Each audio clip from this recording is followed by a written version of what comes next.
Welcome friends, myself Sandeep Patel, lecturer in Computer Engineering Department at Vallabh Budhi Polytechnic Navsari.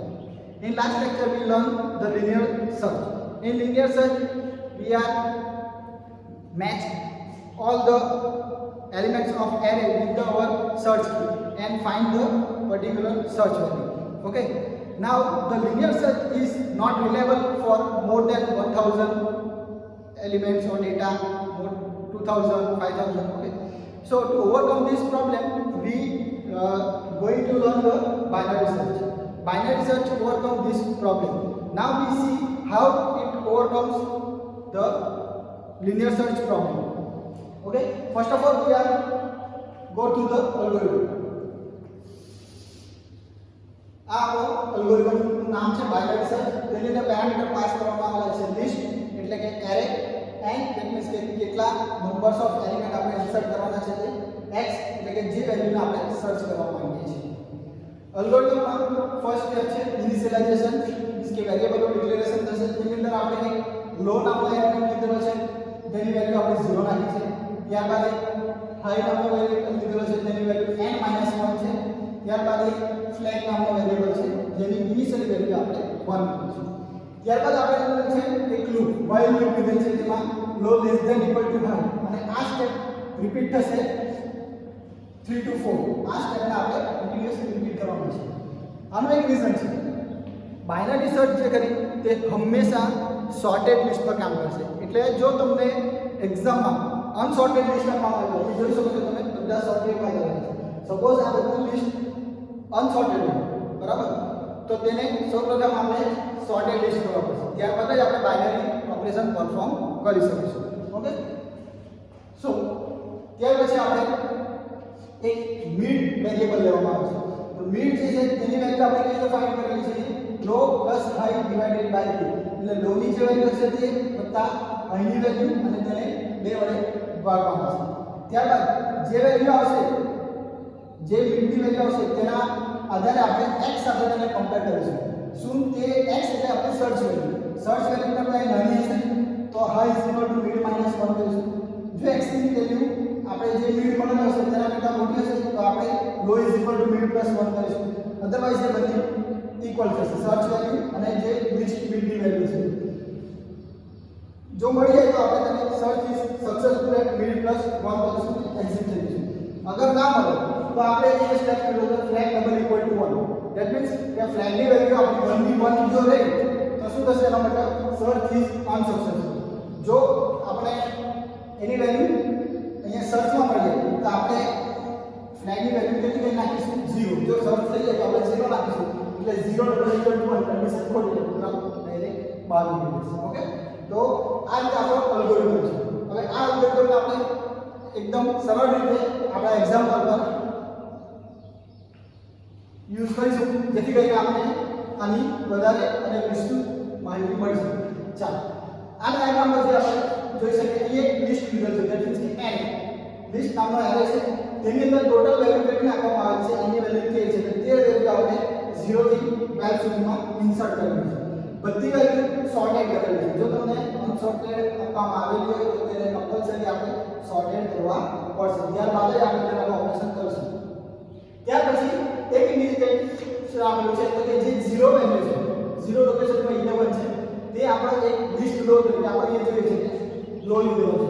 પછી એક high variable છે તો લો ની value અત્યારે કેટલી છે 0. ઇનિશિયલી એની વેલ્યુ 0 રહેશે.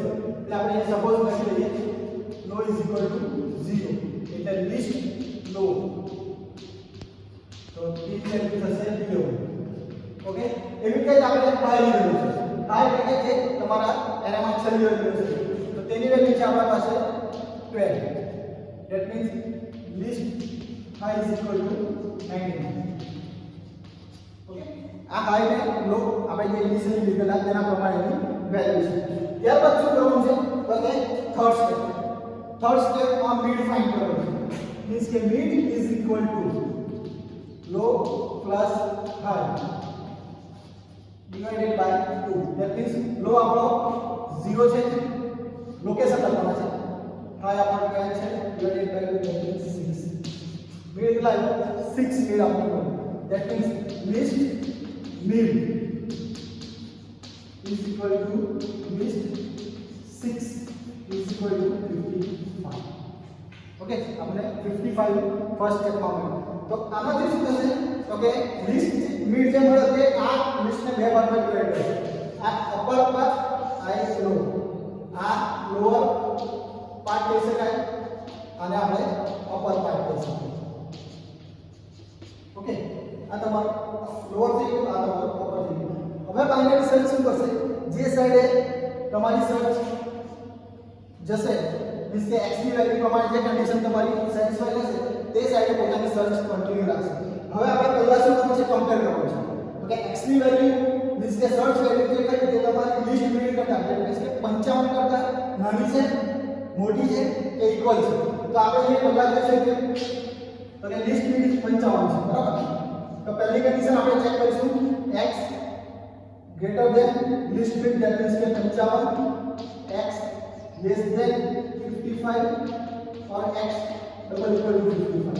ओके x की वैल्यू આપણે લીધી છે 4 અહીંયા થશે 40 less than 55 40 greater than 55 40 double equal to 55. Okay તો આપણે જોઈ શકીએ છીએ કે આ કન્ડિશનમાં ખોટી છે આ પણ ખોટી છે સાઈન શું છે 40 less than 55. તો 40 less than 55 હોય that means કે આપણે નેક્સ્ટ શું કરવાનું high is equal to mid minus 1. એટલે આપણે જે કરીશું high is equal to mid minus 1. Okay mid ની છેલ્લી વેલ્યુ કઈ હતી 6 તો 6 માઈનસ 1 એટલે 5. ઓકે 5 આપણે મળી ગયા. હવે શું કરવાનું આખો સ્ટેપ રિપીટ થશે. નવો દરેક સ્ટેપ પર તમને એક લો અને એક હાઈ બેમાંથી કોઈ પણ એક મળશે. જેવો તમને હાઈ કે લો મળે તેવો તમારે આખો સ્ટેપ રિપીટ કરવાનો રહેશે. ઓકે તો આપણે આ સ્ટેપ પાછો આપણે રિપીટ કરીશું. ચાલો પાછો આપણે મિડ ફાઇન્ડ કરીશું. વેલ્યુ કન્ટિન્યુ રાખવાની છે તો કે લો પ્લસ હાઈ. હવે આપણી પાસે રિપીટ સ્ટેપ છે. Mid is equal to low plus high divided by 2. Low ની વેલ્યુ 0 છે હાઈ ની વેલ્યુ આપણી પાસે 5 મળેલી એટલે ડિવાઇડેડ બાય 2 આન્સર આવશે 2. ઓકે એટલે list 2 is equal two list mid તેનો આન્સર આવશે 30. ઓકે 30. હવે આપણે આપણી સર્ચ વેલ્યુ ચેક કરીશું. 40 greater than 30 40 sorry less than 30 40 greater than 30 and finally 40 double equal to 30. આ કન્ડિશન ખોટી પડશે આ કન્ડિશન સાચી પડશે આ કન્ડિશન ખોટી છે. તો x greater than list mid ત્યારે શું કરવાનું છે લો ફાઇન્ડ કરવાનું છે. that means law is equal to mid plus 1. ચલો આપણા પાસે mid હતો 2 2 plus 1 that means 3. ઓકે એટલે આપણે જે લો છે તે અપડેટ નવો મળ્યો છે 3. તો તેને લઈને આપણે પાછો રિપીટ સ્ટેપ કરીશું. તો તેની અંદર આવશે mid is equal to low plus high divided by 2. that means 3 plus last mid તમારો જોવાનો high sorry last high તમે જોઈ શકો છો તમારો 5 છે એટલે 5 2 that means 8 by 2 so it is 4. okay answer is 4. so list 4 list mid is equal to at 4 location it is 40. so it is 40. now we further check the condition x that means 40 less than 40 40 greater than 40 40 double equal to 40. so these two conditions are false. this is our search is final. so while this condition is true we write the search is successful at mid plus 1 mid plus 1. so last or mid is at 4 4 plus 1 that is 5. at 5 location our search value is present. we can see here 1 2 3 4 and 5. okay by this way we can solve the problem. you can take any search value and do the same method and follow the algorithm instruction, you can definitely do this program. Okay, thank you very much.